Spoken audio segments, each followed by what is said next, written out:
ಎಲ್ಲಿ ಸಪ್ತಗಿರಿ ಅಂದರೆ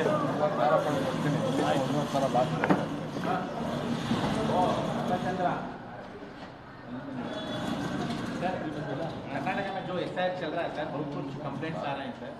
देखिए, राहुल गांधी के निर्देश पर कर्नाटक के मुख्यमंत्री जी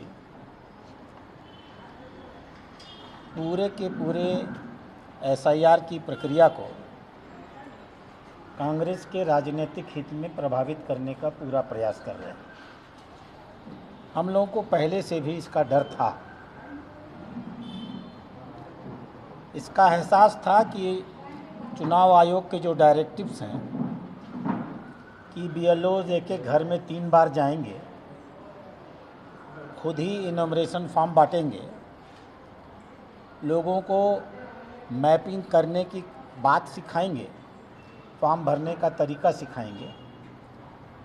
लेकिन हम लोगों को इसकी जानकारी थी कि कांग्रेस की सरकार ऐसा नहीं होने देगी, इसलिए हम लोगों ने अपने बीएलए टूल्स को ये सब सारा प्रशिक्षण दिया था। लेकिन ये दुखद है कि सरकार के बीएलओज ने भारतीय जनता पार्टी के बीएलए 2 का भी उपयोग नहीं किया। अधिकांश जगहों पर ये घरों घरों पर देने नहीं गए, कहीं किसी धार्मिक मजहबी स्थान पर, किसी कांग्रेसी नेता के किसी प्रकल्प पर, कहीं बैठकर इन्होंने सामूहिक कैंप लगा करके फॉर्म बांटे। हम लोगों ने चुनाव आयोग में इसकी शिकायत की है। हम चुनाव आयोग के आभारी हैं, उन्होंने दोबारा निर्देश जारी किया है और कहा है कि बीएलओज को इनॉमिनेशन फॉर्म लेकर के मतदाताओं के घर जाना मैंडेटरी है और जिन घरों पर मतदाता न मिले उन घरों पर उन्हें फ़ोटो ले करके उसको पोस्ट करना है इलेक्शन कमीशन के पोस्ट पर। उन्होंने ये भी कहा है कि साथ में आपके बीएलए 2 भी जाने चाहिए। हमारे कार्यकर्ता हर जगह तैनात हैं। आज हम लोगों ने उसकी बैठक की है। एक आध 2 दिन में देख करके अगर बीएलओज के आचरण में पुनः कोई परिवर्तन नहीं आया तो हम स्टैंड लेंगे। सर, इसके साथ साथ आज नेताओं के साथ भी बातचीत किया है सर, सुधाकर, विश्वनाथ, रेणुकाचार्य सब आए थे, क्या सूचना दिया है सर पार्टी की तरफ? ये तो सब हम लोगों की सामान्य बातचीत है। हमारे जिलाध्यक्ष हैं, हमारे वरिष्ठ नेता हैं, सांसद हैं, विधायक हैं। जब हम लोग आते हैं तो आते ही हैं और अपनी अपनी बातें कहते हैं। बहुत सारी बातें हुई हैं, ये मीडिया का विषय नहीं होता, हमारे संगठन की चीज़ें होती हैं। सर, उसके साथ साथ मंगलूर में समस्त संघ परिवार के कार्यकर्ता ने एक पोस्ट सोशल मीडिया में पोस्ट भी किया और ट्वीट में भी ट्वीट भी किया है सर। वो बोल रहे बीजेपी ने शरद मणिवाला केस और हिंदू कार्यकर्ता का जो केस में वो फंसे उन लोगों को नहीं मदद कर रहे बोल के। कर्नाटक का होम मिनिस्टर प्रियांक खड़गे ने भी बात की, उसके ऊपर वो बोला है कि बीजेपी वालों ने सिर्फ चुनाव के लिए कार्यकर्ता को इस्तेमाल कर रहे हैं, ये दिखता है। तो आप क्या कहना है सर उसका? आपका कार्यकर्ता आपने जो विषय मुझे जानकारी में दिया है, मैं बात करूंगा प्रदेश अध्यक्ष जी से। हमारे कार्यकर्ताओं का हमारा संगठन हमेशा मदद करता है, उनकी हर लड़ाई में हम तन मन धन से साथ होते हैं और हमेशा मिलकर के काम करते हैं। प्रियांक खड़गे ने क्या कहा, अब धीमे धीमे प्रियांक खड़गे इतना बोलने लगा है कि लोगों ने उसको सुनना बंद कर दिया है। उसको तो ये भी नहीं पता है कि महिलाएं जो मस्तक पे कुमकुम लगाती हैं वो केसर से नहीं बल्कि हल्दी और चूने से बनता है। वो अति बुद्धिमान आदमी कहता है कि ये कुमकुम का केसर मुस्लिम देशों से आता है इसलिए हिंदू लगाना बंद कर दें। तो ऐसा विक्षिप्त दिमाग का अर्ध बुद्धि का व्यक्ति अगर कुछ कह रहा है तो उसके संज्ञान को अब न तो हम लोग संज्ञान में लेते हैं न कर्नाटक के लोग संज्ञान में लेते हैं। ग्रास वोट हुआ है सर, इसमें एक्शन क्या है और कब होगा, क्या मालूम है, अपडेट क्या है? उसकी प्रक्रिया चल रही है। जो ही हम लोग कंफर्म हो जाएंगे कि किसने किसने क्रॉस वोट किया है, हम लोग मानते हैं कि हमारे 4 लोगों ने किया था, तो जो ही हमें परिस्थिति कंफर्मेशन मिलेगी, हम एक अनुशासन में विश्वास रखने वाले संगठन, जो उचित होगा हम करेंगे। अभी तक बीजेपी जेडीएस के बीच में कोऑर्डिनेशन कमेटी नहीं हुआ, क्यों सर?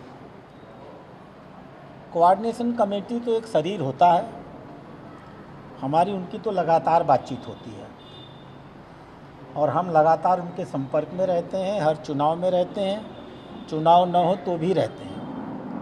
हमने अपनी ओर से 3 सदस्यीय कोऑर्डिनेशन कमेटी बना भी दी है, जिसमें हमारे 3 वरिष्ठतम कार्यकर्ताओं को शामिल किया गया है।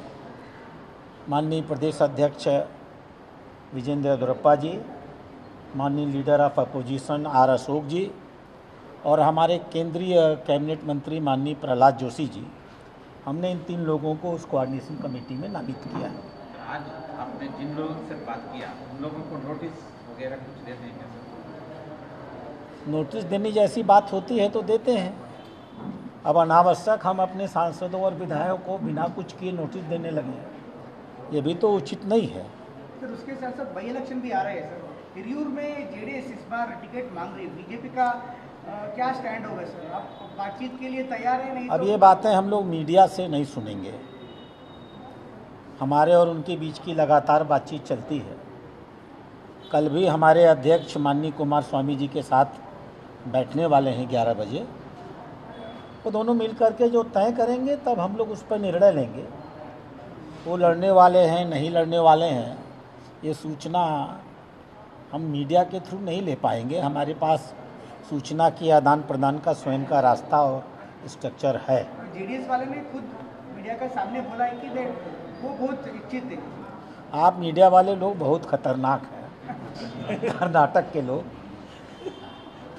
इसलिए आपके सवालों का जवाब न देना ही बुद्धिमानी होता है। क्रास वोट के बाद में सर कुछ लोग ऐसा बात करते थे कुछ बदलाव आएगा या 2-3 मेन पोस्ट बदलाव आएगा, ऐसा कुछ आइडिया है कि सर हाईकमान के पास? मैं समझ नहीं पा रहा हूँ किस पोस्ट में आप बदलाव की बात कर रहे हैं।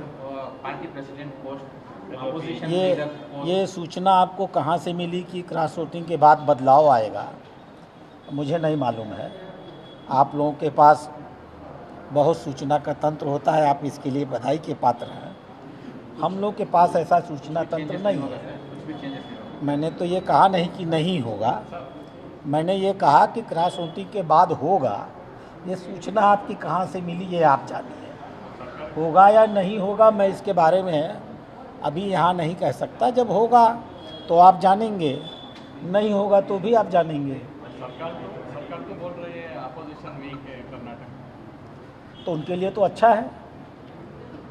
हमारे विरोधी हमको कमज़ोर समझते रहें, मस्त रहें, प्रदेश को लूट खसोट करते रहें, नागरिकों को प्रताड़ित करते रहें, मुस्लिम तुष्टीकरण करते रहें, भ्रष्टाचार में लिप्त रहें, हमें कमज़ोर समझे और ये सारे पाप करते रहें, ये तो हमारे हित में है। हमें इसमें कुछ नहीं कहना है। अगले विधानसभा चुनाव की तैयारी कैसे चल रहा है? तैयारी कर रही है जनता, हम तो जो करेंगे करेंगे। हमारा तो काम ही, हम तो राजनीतिक दल है ना। तैयारी कर रही है जनता और तैयारी करके बैठी हुई है जनता। 28 का चुनाव आने दीजिए। जैसे बंगाल में जनता ने जवाब दिया था ममता बनर्जी को, वैसे ही कर्नाटक में कर्नाटक की जनता जवाब देगी ये राहुल गांधी और माननीय श्री कुमार जी और सिद्धारमैया की सरकार को। सब इंतज़ार कर रहे हैं कर्नाटक के लोग, चुनाव आए और इन कांग्रेसी सरकार का हिसाब किताब किया जाए। आपके बारे में कुछ बात चल रही थी सर, आप सीरियस से बीजेपी नहीं ले रहे हैं, इसके बाद इन्वॉल्वमेंट सीरियस से लेंगे सर, होंगे कैसे पार्टी के? अब अपने बारे में मैं बोलूँ ये अच्छा नहीं लगता ना। हमारे बारे में आप भाजपा के लोगों से पूछते रहिए। मैं अपने बारे में अच्छा बोलूँ तो आप कहेंगे कि अपने मुँह मियाँ मिट्ठू बन रहे हैं, और अपने बारे में बुरा तो कोई बोलता नहीं है। इस नाते मेरी के बारे में, मेरी सफलता असफलता के बारे में मुझसे मत पूछिए, मेरे बॉसेस से पूछिए, है ना। गवर्नर का पोस्ट 11 जुलाई को खत्म हो रहा है। कौन से गवर्नर? तावरचंद गहलोत। ये निर्णय माननीय प्रधानमंत्री और गृह मंत्री के स्तर पर लिया जाता है। भाजपा संगठन का इसमें कोई स्टेक नहीं होता। सर आप बाउंसर खेलना सीधा सुनील गावस्कर से सीखे हैं?